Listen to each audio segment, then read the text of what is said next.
Pouf YouTube, comment allez-vous? C'est Monsieur un Super, j'espère que vous allez tous très bien. Aujourd'hui on se retrouve pour El Famoso vidéo, guide, conseil d'achat de moto sur le Bon Coin.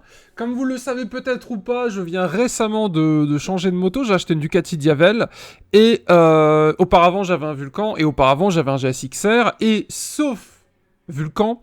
Sinon, j'achète toutes mes motos sur le Bon Coin.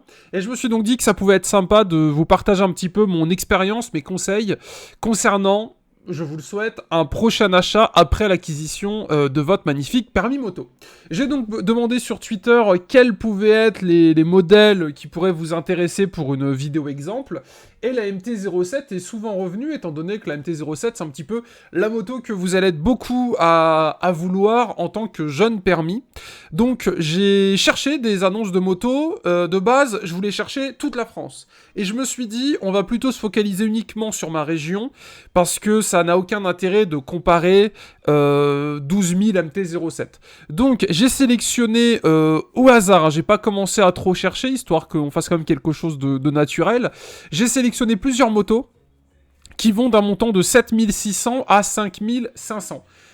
Ce qui est à peu près le montant d'une MT-07 suivant les années et les kilométrages. Et en fait, ce qu'on va faire, c'est... Je vais vous donner mon avis sur chaque annonce et un petit peu vous donner des petits conseils sur qu'est-ce qui peut être important à regarder et qu'est-ce qui peut être motivant financièrement. C'est-à-dire que le but de cette vidéo, c'est pas chercher la moto la moins chère de Le Bon Coin. Ça, c'est facile à faire. Et s'il y a des soucis, bah, vous ferez avec les soucis. Là, l'idée, c'est plutôt de vous faire un guide meilleur rapport qualité-prix. Donc évidemment, il faut avoir un budget. Si vous avez un budget de 1500 €, cette vidéo n'est pas faite pour vous. Parce qu'on parle d'une MT-07 et à 1500 €, sauf épave, quoique c'est même pas sûr, parce que je pense que ça coûte plus cher que ça en épave, on trouvera rien en MT-07, et dans ce cas-là, si ça vous botte, on peut faire une autre vidéo pour différents budgets. Donc là, on est sur un budget MT-07, donc de 5005 à 7006, donc on va englober grosso modo de 8000 à 5000. Voilà, grosso modo de 5000 à 8000. Il y a pas mal de MT-07, on a pas mal d'années, on a des récentes, on a un petit peu des anciennes, un petit peu de kilométrage, pas de kilométrage, avec option sans option, et du coup on va voir ça ensemble, voilà. Donc si ça vous a plu, n'hésitez pas à liker la vidéo, et si vous voulez un épisode spécial moto pas cher, ou spécial sur je ne sais quoi, n'hésitez pas, parce que j'adore me balader sur le Bon Coin, c'est mon petit plaisir. Pour information, j'ai noté pas mal de choses intéressantes, mais c'est pas classé dans l'ordre, parce qu'en fait c'est assez... on va dire, tout est important, mais il n'y a pas vraiment de priorité, donc... je ne me perds pas, j'ai noté les choses importantes sur mon téléphone, mais je vais peut-être vous les balancer un petit peu dans l'ordre ou dans le mauvais ordre. Un truc à savoir, c'est que on va parler de motos qui sont peut-être A1 ou A2. Si vous êtes jeune permis, rassurez-vous, ce n'est absolument pas grave, étant donné qu'un bridage moto, par exemple, chez Kawasaki, ça coûte 120 €. Donc, si dans le lot là que je vous présente, il y a une moto en A1 ou en A2, moi je vais pas le prendre dans le prix. On va partir du principe que si elle n'est pas bridée, eh ben vous irez chez Yam, claquer 100 boules et faire une carte grise bridée. Voilà, on va pas se dire « Ah, celle-là, elle est bridée, donc elle est plus intéressante ». Le bridage, pour moi, ça ne rentre pas dans le...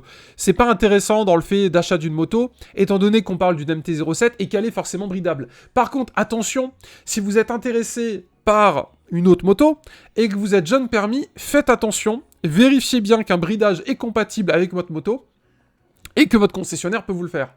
Parce qu'il y a plusieurs jeunes permis qui se sont déjà fait avoir, qui ont acheté une moto sur le Bon Coin, on leur a dit que c'est débridable, et il se trouve que les pièces n'étaient pas disponibles, ou qu'en fait, au niveau de la nouvelle réglementation, une moto qui était avant bridable jeune permis n'est plus aujourd'hui. Donc renseignez-vous bien avant, aujourd'hui c'est une MT-07, il n'y aura aucun souci, A1, A2, ça passe 100%. Petite note également que j'ai notée, on va parler argent, évidemment. Évidemment, une moto à 500 €, peut-être que parmi vous, il y en a qui ont les yeux qui brillent. Faites gaffe aux arnaques. Un prix trop bas, une offre trop alléchante, encore plus sur le Bon Coin, ça peut être une arnaque. C'est-à-dire que soit la moto n'est pas là, soit le mec qui vit dans un pays qui est hors de la France, soit il y a des vices cachés. Donc, le mieux, c'est... trouver le juste prix et ne pas se dire la moto là est 3000 € moins chère que la normale, parce que c'est peut-être une bonne affaire. Vous avez, je sais pas moi, 1% de chance que ça soit l'affaire du siècle, mais vous avez également 99% de chance de vous faire avoir. Personnellement, c'est pour ça que je vous partage mon expérience, j'ai bientôt 10 ans de permis moto, je change de bécane quasiment tous les ans, mais j'ai jamais eu de soucis. En moto, en voiture c'est autre chose malheureusement, mais en moto j'ai toujours réussi à trouver la bonne affaire, à payer le bon prix. À payer le bon prix, ça veut pas dire à payer le prix le plus bas possible, ça veut dire à payer le prix du marché actuel, et payer une moto le juste prix, sans trop mettre, mais en même temps en la payant correctement. À noter également que tout ce qui est assurance, ce sera à vous de voir de votre côté, évidemment. Moi, je vous conseille AMV et Allianz, c'est 2 assurances moto que j'ai déjà essayé. Si vous êtes chez Kawasaki, Kawa a également ses assurances, parce qu'évidemment, acheter une moto, c'est bien, je fais le rappel maintenant, mais un casque, c'est mieux, un blouson, c'est mieux, un gant, c'est mieux, un pantalon, des bottes, c'est mieux. Donc, si votre budget, si vous avez, imaginons, 5000 € pour acheter une MT-07, partez sur une autre moto, achetez d'abord votre équipement, et la MT-07, vous verrez ça plus tard, parce que là, évidemment, on va passer les casques, le gant, etc. Avoir une belle moto, c'est bien, mais il faut également avoir l'équipement avec. Donc ça, pareil, vous checkez de votre côté une assurance et un équipement complet. Faites attention aux assurances, parce que d'une assurance à l'autre, vous pouvez avoir des frayeurs. Et si vous avez une voiture, une maison, 2 voitures, 3 maisons, j'en sais rien, essayez de négocier. Je sais que chez Allianz, à titre d'information, si vous assurez une voiture, vous avez 50% sur la moto.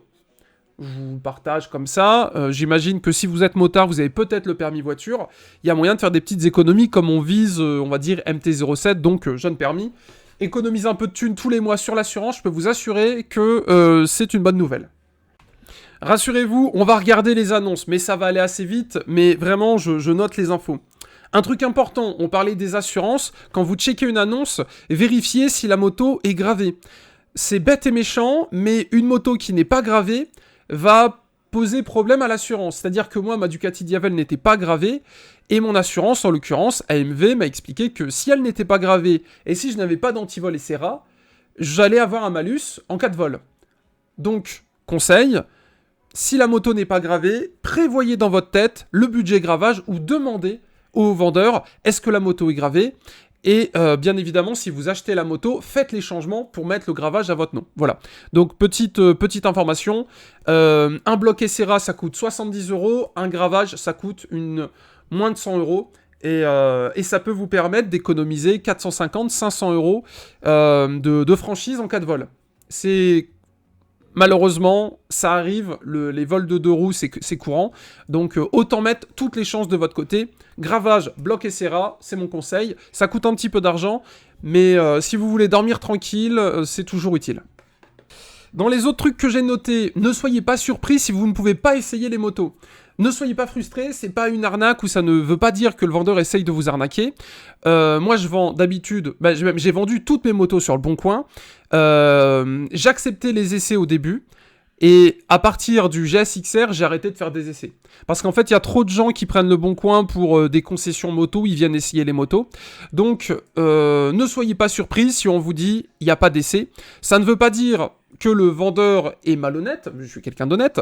Ça veut juste dire que prêter sa moto à quelqu'un qu'on ne connaît pas, qui va peut-être pas revenir, peut-être que voilà, il peut avoir un accident malheureusement, etc. Ou comme il connaît pas la moto, il va peut-être tenter quelque chose, donc la vitesse, des choses comme ça. Et en l'occurrence, jusqu'à preuve du contraire, c'est toujours ma moto. Donc moi personnellement, les essais, je ne les faisais plus. Donc la moto, évidemment, demandez à la faire démarrer, mais on verra ça un petit peu plus tard dans la vidéo. Mais voilà, ne soyez pas surpris si le vendeur ne met pas d'essai possible. Après, il y en a qui acceptent de faire les essais. Dans ce cas-là, soyez sérieux, n'allez pas les déranger pour rien parce que c'est assez rare. Mais moi, personnellement, il n'y avait pas d'essai de moto. Donc voilà, si on vous dit il n'y a pas d'essai, vous bloquez pas. C'est juste que le vendeur, il a pas envie que sa moto serve de tour de manège. Et entre guillemets, comme il n'y a pas de contrôle technique sur la moto, un petit... comment ça s'appelle ? Les factures d'entretien, etc. S'il y a tout, en plus là je vais vous présenter des motos pas beaucoup kilométrées. MT-07 c'est assez récent, après on parlera du kilométrage plus tard, à partir de quel kilométrage je commence à déconseiller un petit peu. Mais voilà, pas d'essai et ne soyez pas surpris, c'est normal. Contrairement à une voiture où d'habitude on peut l'essayer, là la moto c'est un petit peu plus bizarre et c'est vrai que moi le premier ça fait bizarre quand t'achètes une moto et la première fois que tu l'essayes c'est quand tu l'as payée. C'est quelque chose de commun dans l'univers de la moto donc pas de surprise. Avant que j'oublie, tiens, parce que en fait j'ai noté vraiment plein de trucs, donc la vidéo sera complète. Au niveau du paiement, parce qu'évidemment vous allez devoir la payer cette moto, sauf si vous prévoyez de la voler, MDR. Chèque de banque. C'est bête et méchant. Comment ça marche pour ceux qui débarquent dans l'univers de la moto? C'est peut-être votre premier achat seul sur le bon coin. En fait, c'est tout simple. Votre banque va vous faire un chèque. C'est payant, une dizaine d'euros. Et en fait, ce chèque de banque sera à remettre à l'acheteur. Évidemment, un chèque de banque, pour vous préciser un petit peu la chose, ça veut dire que l'argent est sur le papier. Si vous perdez le chèque de banque, l'argent disparaît. Si vous faites voler le chèque de banque, l'argent disparaît. On n'est pas sur un chèque comme on a l'habitude, un chèque qui peut s'annuler, etc. Un chèque de banque, c'est quelque chose de sérieux, j'ai envie de dire. Donc moi, personnellement, quand je vends et quand j'achète, c'est uniquement sur chèque de banque, sur horaire d'ouverture de banque. Comme ça, je peux aller le déposer ou je peux appeler, petit conseil, la banque de la personne pour vérifier si le chèque de banque est bien valable. Voilà, après il y a un feeling à avoir avec l'acheteur ou le vendeur évidemment, mais on n'est jamais trop prudent et il y a tellement de personnes qui se sont fait avoir et qui ont vendu des motos à des voleurs, hein, tout simplement, que moi personnellement ça ne m'est jamais arrivé, mais peut-être parce que je fais ultra gaffe. Et en l'occurrence, un moyen de paiement sur chèque de banque, vous pouvez accepter des liquidités si vous voulez, mais personnellement, moi, je déconseille, mais après, vous faites ce que vous voulez, évidemment. J'ai pas d'expérience par rapport à de la liquidité, mais chèque de banque, c'est carré, c'est propre, ça coûte 14 € ou 10 €, ça dépend, vous pouvez même vous le faire rembourser par votre banque, et ce sera une petite preuve de sérieux pour l'acheteur. Ou alors, il y a les virements, parce qu'après, ça dépend si vous achetez sur du pro ou du particulier, mais le particulier va privilégier le chèque de banque.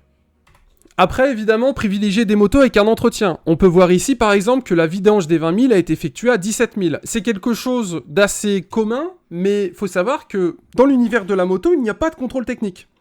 Donc, vous pouvez acheter une moto qui n'a tout simplement jamais eu de vidange de sa vie. Donc, demandez des factures, demandez une preuve d'entretien, et évidemment, renseignez-vous sur les entretiens, et là, vous me remercierez parce que j'ai cherché. Chez Yamaha, c'est tous les 10 000 de ce que j'ai vu. Et donc, par exemple, imaginons, on souhaite acheter cette moto de 23 000 km. Donc, elle doit avoir fait sa vidange des 20 000. C'est petit embrayage, contrôle le fonctionnement. Le frein avant, le contrôle. Contrôle du frein arrière, les durites et les roues, vérifier l'état. Et après, il y a évidemment un tarot, et là j'ai cherché un petit peu, alors c'est les tarots de 2015, donc c'est peut-être plus à jour, mais vous voyez, MT-07, pareil, tous les ans, ou tous les 10 000 km, ça va vous coûter un petit peu d'argent. Ça, faut également le prévoir en tête, vous l'avez compris, la moto ça coûte cher, et si vous voulez rouler longtemps et en sécurité, bah va pas falloir faire le radin sur les entretiens, donc en l'occurrence, peu importe la moto que vous voulez acheter, renseignez-vous sur les entretiens. À titre d'information, une Ducati Diavel, entretien des 24 000, c'est 1 500 €. Autant vous dire que j'ai acheté une moto qui a déjà l'entretien de fait. Sinon, c'est 1 500 € que je dois aller lâcher à Ducati. Donc là, on est sur une Yamaha MT-07, ça coûte beaucoup moins cher. Mais vous voyez, l'entretien des 40 000, c'est quasiment 500 €. Et bien, si vous achetez une moto qui a 39 000 km, qui vous paraît pas cher, mais qui n'a pas l'entretien, vous allez devoir rajouter 500 € de plus. 500 € de plus, à titre d'information, vous passez d'une moto de 6004 à quasiment 7000. Donc on passe d'une moto de 2018 à une moto de 2018 qui a 4600 km, et là qu'on a 9006, donc à 2 fois moins de kilomètres. Donc, faut checker parce que, évidemment, une moto très kilométrée, potentiellement, il y a plus d'entretien à faire dessus. Ça veut pas dire que c'est pas fiable, évidemment, les motos on peut rouler avec, il y a des motos qui ont fait plus de 100 000 bornes, après en MT-07 je suis pas certain, mais voilà, faut bien regarder ça aussi, les entretiens c'est important, s'assurer que par rapport au kilométrage, l'entretien complet a été fait, que la vidange a été faite, que les consommables sont bons, que les pneus, les freins, la chaîne, un kit chaîne ça coûte de la thune, et d'apparence qu'on n'ait pas l'impression que la moto ait été accidentée. Jamais chuté, moto dans un parfait état. Évidemment, la personne sait ce qu'elle vous dit, mais c'est vérifiable. Si vous voyez que les carénages sont rayés ou qu'elle est équipée de top blocs qui sont complètement frottés comme un slider de genou, potentiellement, le mec, il a frotté un peu plus que le genou. Un truc important également, là, comme vous pouvez le voir, on a ici une 2020, 2019, 2018, 2015, 2018, 2017, 2014 et 2018, je les ai classés par prix, et comme vous pouvez le voir, l'année ne veut pas forcément dire la moins chère. Là, on a une 2018, 23 000, 5 500. Là, on a une 2014, 13 000, 5 008. Vous voyez ? Eh ben, faut faire attention à ça. C'est-à-dire que d'une année sur l'autre, peut y avoir plusieurs phases. Par exemple, la Ducati Diavel, en l'occurrence, il y a une phase 1, une phase 2, et après, il y a toutes les phases 1260 et les versions X, S, etc. Bon, bah ça, faut s'y renseigner avant. À titre d'information, il y a certaines, par exemple, moi, sur mon GSXR, il y avait une campagne de rappel sur le mètre cylindre, je crois. Enfin, bref, je sais plus c'était quoi, parce que ça date un petit peu. Mais je crois que c'était le mètre cylindre, enfin, bref. Et au niveau du freinage, il y avait une campagne de rappel. Et ben c'était que certaines années qui étaient concernées. Et ben quand vous achetez une moto, alors je sais là vous allez vous dire putain tu fais chier, mais faut penser à tout ça. En fait si vous achetez une moto sans vous renseigner dessus, si vous avez aucun problème, tant mieux pour vous. Vraiment je suis trop content pour vous, bonne route. Mais si vous avez le moindre souci, vous êtes tout seul. Vous êtes tout seul avec votre bécane, comme vous achetez sans contrôle technique, sauf vis caché ou potentiellement il y a une procédure judiciaire à faire. Et est-ce que vous voulez vous taper 3 ans de tribunal pour votre moto ? Autant dès le départ voir le yin et le yang, voilà. Autant voir directement le bien et le mal. Donc vérifiez les années. Les années, quelle différence y a-t-il entre les années ? Je vous donne un exemple. Par exemple, on a une 2014 à 5800, et là on a une 2017 à 6300. On serait tenté de se dire, on va plutôt prendre celle de 2017 pour quelques euros de plus. Bon, on est à quelques euros de plus, vous m'excuserez, mais bon, faut avoir un budget un peu extensible. C'est-à-dire que si vous avez un budget de 6000, faut viser un peu au-dessus et un peu en dessous. Dans le sens où on peut négocier toujours un peu un tarif, et il y a des motos, comme là par exemple, elle est sur le Bon Coin depuis le 10-03-2021. Donc ça fait pas mal de mois, ça fait 2 mois que la moto est sur le Bon Coin. Si elle est sur le Bon Coin, c'est qu'elle n'est pas vendue. On voit qu'il répond généralement en 10 minutes. Potentiellement, on peut appeler la personne, si on est vraiment intéressé, et se dire, bon, peut-être qu'il n'est pas pressé, mais si elle est sur le Bon Coin, c'est qu'il veut la vendre, soyez-en sûrs. Et du coup, on peut s'imaginer qu'elle est à 5008, on pourrait peut-être la réduire à 5005, ou 5006. Voilà, il y a toujours moyen de négocier. Donc en l'occurrence, faites attention au niveau des années. Après MT-07, j'ai regardé de loin, j'ai pas l'impression qu'il y a eu des trucs insolents. Étant donné qu'on est sur une moto de jeune permis, personnellement, entre acheter une 2014 ou une 2018, c'est une moto que vous allez peut-être garder 2 ans, 3 ans. Honnêtement, je pense pas qu'il y ait vraiment... en tout cas, que l'année soit un point fort. Évidemment, si vous voulez acheter du neuf, bon bah là vous achetez du neuf, hein, évidemment. Une moto plus récente aura peut-être, je sais pas, un shifter, peut-être un tableau de bord un peu plus complet, peut-être une jauge à essence, peut-être des accessoires un peu plus qualitatifs d'origine, peut-être un peu de carbone, etc., des belles jantes, etc. Mais en soi, vous voyez, là une 2020 elle est à 7006, une 2014 elle est à 5008.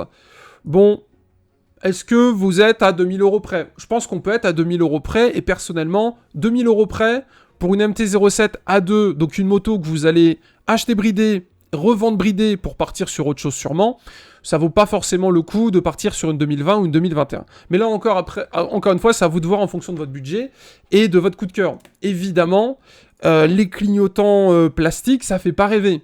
Quand on regarde la nouvelle, ouais, elle a de la gueule, elle est jolie, en plus il a sûrement changé les petits clignotants, on dirait que t'as des petits accessoires Rizoma, elle présente bien. Mais c'est 2000 € de plus, et c'est une 2020. Donc après à voir au niveau de l'assurance, etc., ce que ça donne. Là encore une fois, ce sera à vous de voir par rapport à votre budget, parce que je connais pas votre budget, vous devez vous en douter. Un petit conseil aussi, tiens, que j'ai noté, il y a souvent des forums et des pages Facebook. N'hésitez pas, je le fais tout le temps, à vous connecter sur les pages Facebook. Alors là, les admins de pages Facebook, ils vont m'insulter, mais si vous voulez, il y a des pages Facebook de propriétaires de MT-07. Bah mon conseil, c'est aller dessus. Oui, vous n'avez pas de MT-07, écoutez, vous avez qu'à dire que vous en avez une. Pourquoi je vous dis ça ? Mais les forums, c'est pareil. Parce que c'est sur les pages Facebook, c'est sur les forums qu'on voit les vrais problèmes. Et que par exemple, on peut avoir des propriétaires qui vont dire « Ouais, j'ai un souci sur ma moto, elle tourne mal, comment ça se fait, etc. etc. » Et d'autres propriétaires vont dire « Ah ouais, c'est normal, sur ce modèle, faut faire ci, faut faire ça, etc. » Un titre d'exemple pour moi, pour ma Ducati Diavel, tout le monde me dit, ou on entend Ducati, ça tombe en panne, etc. Et ben écoutez, j'ai été me renseigner. Et ça tombe pas plus en panne, en tout cas les nouvelles, les anciennes c'est autre chose, mais les nouvelles, tant que l'entretien est fait en temps et en heure, et tant que voilà on fait pas n'importe quoi avec sa moto, c'est aussi fiable que Yamaha, Kawa, Honda ou autre. Le tout c'est l'entretien. Après peut y avoir certaines années des campagnes de rappel, je vous l'ai expliqué, mais généralement un petit tour sur des pages Facebook ou sur des forums, ça va vous permettre d'avoir un certain recul. Demandez à des proprios de MT-07 ce qu'ils en pensent. Est-ce qu'ils ont eu des mauvaises... des mauvais bails Est-ce qu'il y a eu, je sais pas, moi, une moto qui a un truc en particulier? Je vais pas vous mentir, je sais pas MT-07 ce que ça vaut. Mais voilà, une recherche sur des forums, ça coûte pas de temps, et ça peut vous faire économiser pas mal d'argent, notamment sur certaines années ou certains kilométrages ou autres. C'est toujours utile de savoir où on met les pieds. En l'occurrence, là, vous allez les mettre sur les cale-pieds. Et écoutez, on a fait le tour de ce que j'avais noté. On va pouvoir passer aux annonces durant 5 petites minutes. Et on va pouvoir, par rapport à tout ce que je vous ai expliqué, j'espère que ça vous a plu, on va pouvoir analyser sur ces 5 annonces, enfin sur ces quelques annonces, ce que du coup on en pense. Alors, j'ai pris vraiment au hasard... c'est-à-dire que j'ai pas été fouiller le bon coin pendant 2 heures. J'ai cherché des motos qui vont de 5005 à 7006, qui sont à peu près les codes qu'on peut retrouver sur le bon coin. Et premier modèle à 7006, on va partir du principe que vous n'avez pas un budget de cette somme et que on est plutôt sur une moyenne de 6000 €. Honnêtement, pour une MT-07, de ce que j'ai vu, je pense qu'un budget autour des 6000 €, on est encore sur quelque chose de très honnête. Après, c'est à vous de voir si vous voulez mettre 1000 € de plus pour une moto de 2019 avec 5100. Mais par exemple, vous voyez, si on descend à 6003 ou même celle-là, la petite MT-07 de 2018, qui est toute choupie, moto jamais tombée, 23 000 km, peau changée, les accessoires pareils. Ah, ça, c'est très intéressant. Je vous l'ai pas dit. Accessoires. Acheter une moto avec des accessoires. Je vous donne un exemple tout bête. Vous voyez cette moto, elle a une ligne. Eh ben c'est bête et méchant, mais pour 2 annonces kiff-kiff, par exemple les deux là, moi je vais préférer une moto qui a une ligne, qui a une selle confort, qui a de la bagagerie par exemple, qui a, je sais pas, une petite bulle, des petits accessoires qui... Alors là, dit comme ça, peut-être que vous vous dites, ouais bon, on s'en fout. Je peux vous assurer qu'une ligne, ça donne le sourire, ça donne le smile. Une belle ligne qui fait un beau bruit, pensez à la chicane, on sait jamais, ça donne le sourire. Moi, personnellement, je suis fan d'Acra, je vais préférer une ligne Acra. Si c'est une ligne complète, c'est encore mieux, c'est 1000 boules une ligne complète.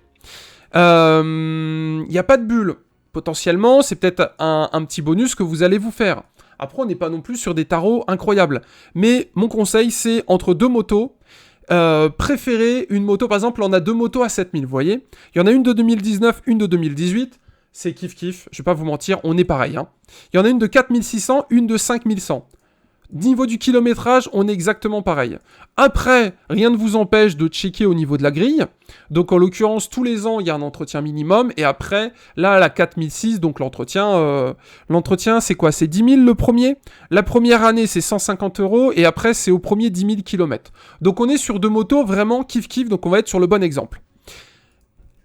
Un truc à savoir. Comme vous avez pu le voir, MT-07, certains l'écrivent différemment. Eh ben, pensez-y quand vous faites des recherches sur le bon coin. Parce qu'en fait, vous pouvez passer à côté de très bonnes affaires pour la simple et unique raison que le mec, il sait pas comment on écrit le modèle de sa moto. Il y en a qui se font pas chier à remplir la... Alors là, pour le coup, c'est le mauvais exemple parce que j'ai trouvé des annonces relativement bien remplies. Mais il y en a qui se font pas chier à tout rentrer. Ils mettent juste MT7, par exemple. Genre, il met pas le 0, il met juste MT7. Ça peut être une bonne affaire.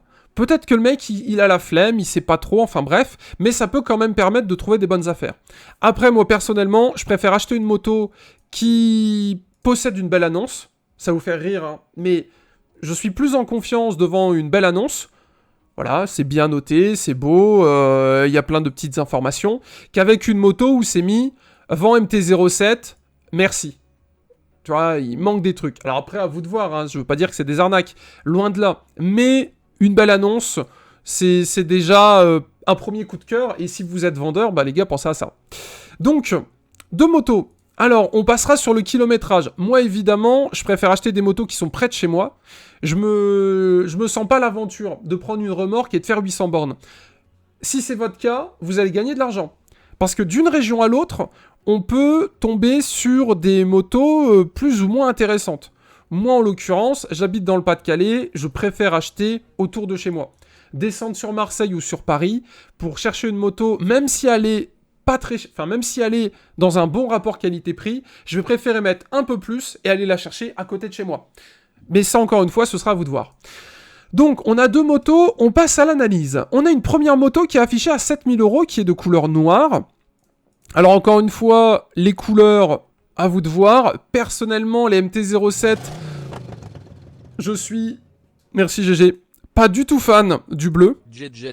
Donc moi, je vais préférer une moto qui est toute sombre. Je trouve ça beaucoup plus joli. Donc déjà, moi, personnellement, premier coup de cœur, la noire. Pur goût, hein, je veux pas vous mentir, ça change rien, mais moi j'aime bien tout ce qui est noir parce que je sais que ça se revend mieux, les gens aiment bien les motos un peu sobres, et les motos avec des kits couleurs un peu flashy, etc., c'est une tombola, ça peut très bien marcher, comme ça peut pas du tout marcher, vous êtes marié avec. Donc, on a une MT-09 de 2019 bridée, permis à 2. À côté, on a une MT-07 à 2 totalisant 4600 km de 2018. Donc on est sur deux motos bridées, d'accord ? Garantie Yamaha jusqu'au juillet 2021, ça c'est obligatoire à demander sur une moto récente, étant donné qu'elles ont les assurances constructeurs. Et en plus de ça, le vendeur peut avoir souscrit à une rallonge d'assurance. Ça veut dire quoi ? Ça veut dire que si vous avez un souci avant juillet 2021, eh ben Yamaha, il est derrière, il paye. Alors que si la moto n'est pas assurée, enfin, en tout cas, si la moto n'est plus garantie au constructeur, si vous avez une merde, c'est pour vous, hein. Vous êtes tout seul. Mais c'est pas pour autant qu'il faut forcément acheter une moto récente. Mais si vous achetez une moto récente, checkez pour ça, c'est important. Allez dans un état irréprochable, moto achetée neuve en concession, demandez une facture d'achat. C'est bête et méchant, mais une moto de 2018 qui a plus de facture d'achat, qui a acheté neuve en concession, c'est dommage. C'est bien d'avoir un historique complet, donc pensez à ça. Moto achetée dans un garage, entretien complet, vidange fait le 17 avril 2021 au garage d'achat. C'est un point positif, elle est entretenue, et en l'occurrence, elle est dans le garage.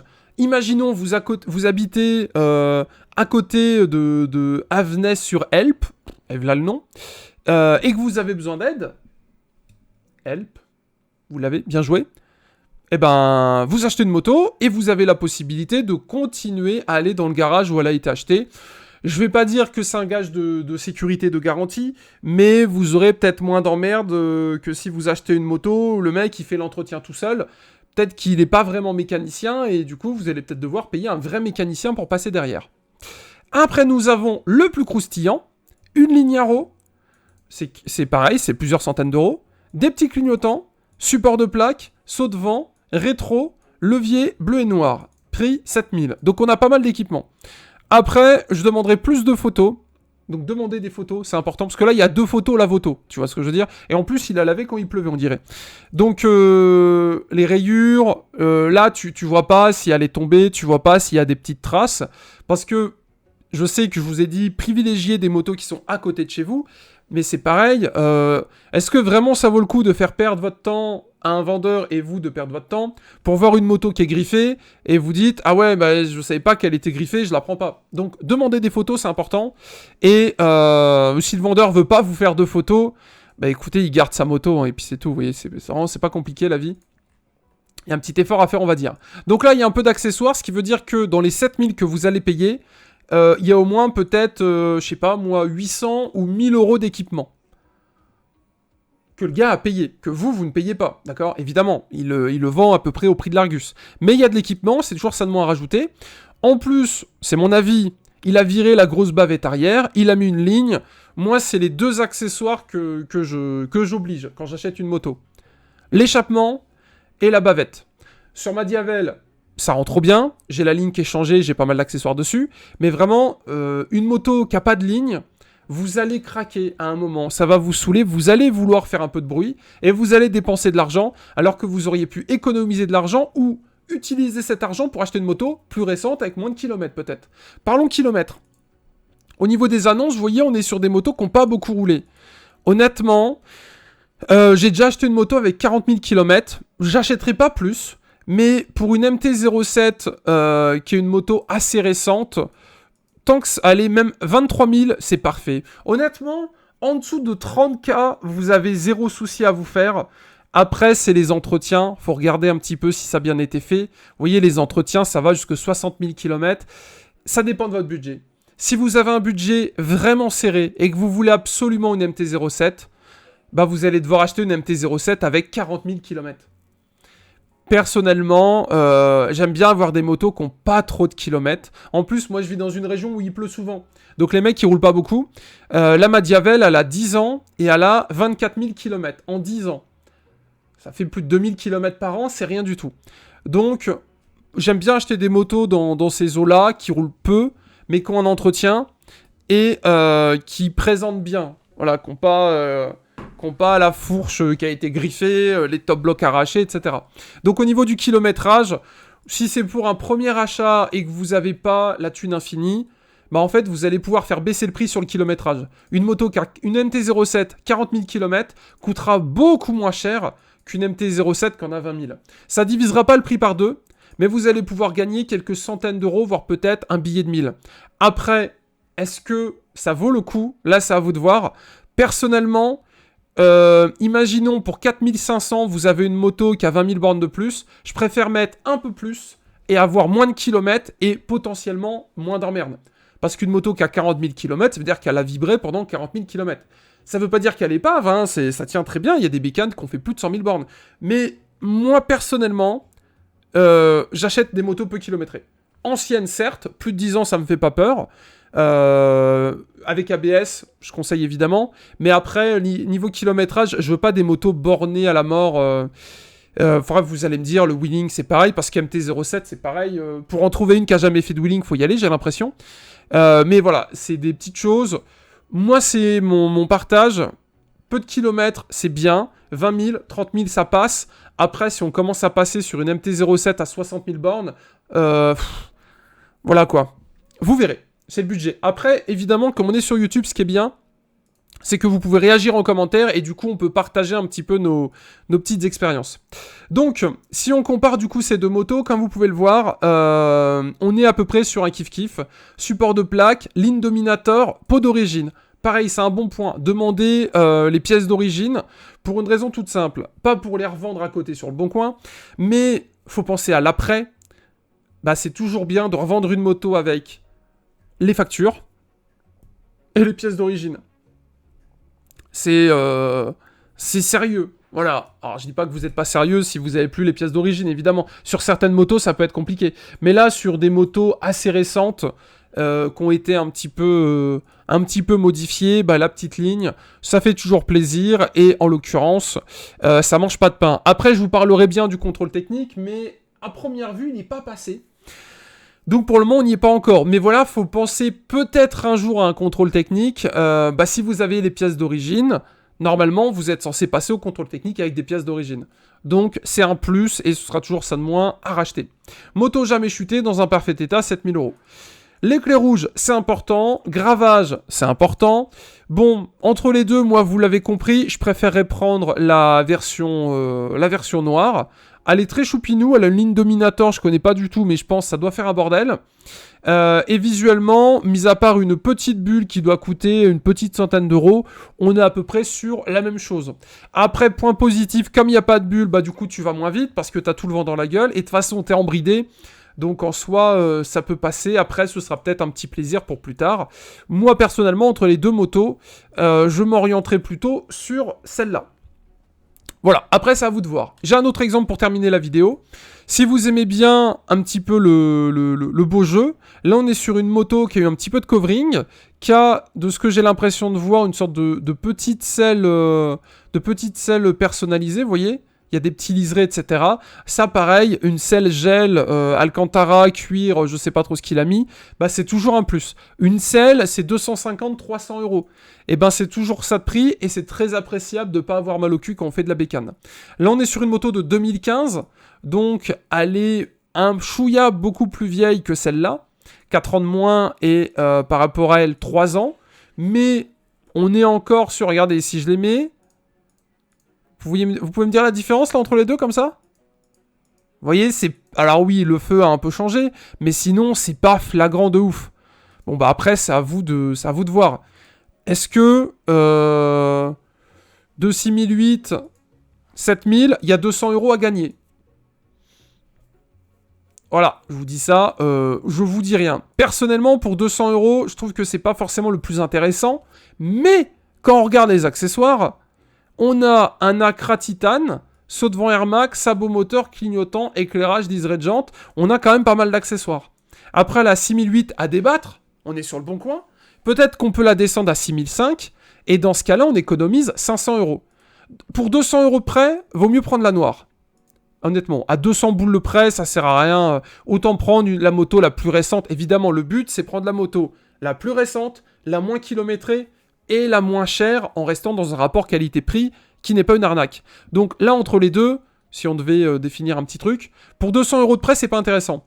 Par contre, à 6005, il y a 500 euros de moins. On a une bécane qui est bien kilométrée, enfin qui est peu kilométrée, excusez-moi, et qui est plutôt bien optionnée. Après, c'est à vous de voir un petit peu ce que vous voulez. Évidemment, si vous aimez pas le kit, bon bah, l'achetez pas. Après, les motos comme ça, quittées avec un petit peu de décalcomanie, c'est possible qu'elles aient fait quelques wheelings. Encore une fois, c'est pas ça qui tue la moto, mais faut le savoir, MT-07 sur TikTok ou Insta, c'est les numéros 1 du wheeling game, mais ça veut pas forcément dire que c'est dangereux. Par contre, s'il s'est planté, bah peut-être faire gaffe un petit peu à ce qui est mis. Voilà un petit peu pour les infos. À noter également, lisez bien les annonces. Parce que y a également des motos accidentées sur le bon coin. Et là, par exemple, j'en ai trouvé une. Malheureusement, le mec a perdu son permis. Donc, il vend sa moto. Et elle sort de révision suite à un accrochage de 5800 euros de réparation. Personnellement, moi, ça me refroidit un petit peu. Voilà. Donc, à vous de voir ce que vous voulez faire. Tout dépend de votre budget. Sachez que... souvent, les tarifs sont négociables. Moi, souvent, ce que je fais, par exemple, là, une moto qui affiche à 7004, dans ma tête, j'espère en tirer peut-être 6002. Voilà. C'est-à-dire qu'il y a toujours une petite marge de réduction. Après, c'est à voir si le vendeur est pas vendeur, ou si le vendeur est pas vendeur. Si le vendeur n'est pas forcément intéressé pour faire un petit geste, ben écoutez, c'est pas grave les gars, vous êtes sur le bon coin. Vous avez la possibilité de mettre des alertes avec mes recherches. Moi, c'est ce que je fais tout le temps. Et la Ducati que j'ai, je l'ai trouvée, mais ça faisait des mois que je la cherchais. Donc, vous prenez pas la tête sur l'annonce Disneyland. Des motos, il y en a plein. Et il y en aura demain, il y en aura après-demain. Et si vous avez trouvé la moto parfaite, mais qu'elle est vendue, bah c'est pas grave, il y en a forcément une qui va arriver un petit peu plus tard. Voilà, donc on se laisse là-dessus pour cette vidéo. J'espère que ça vous a plu. J'espère que, bah écoutez, je vous aurai appris des petites choses. Comme vous l'avez vu au niveau du budget... autour des 6 000 euros, on peut trouver des choses sympas. Après, ça dépend de votre budget, évidemment.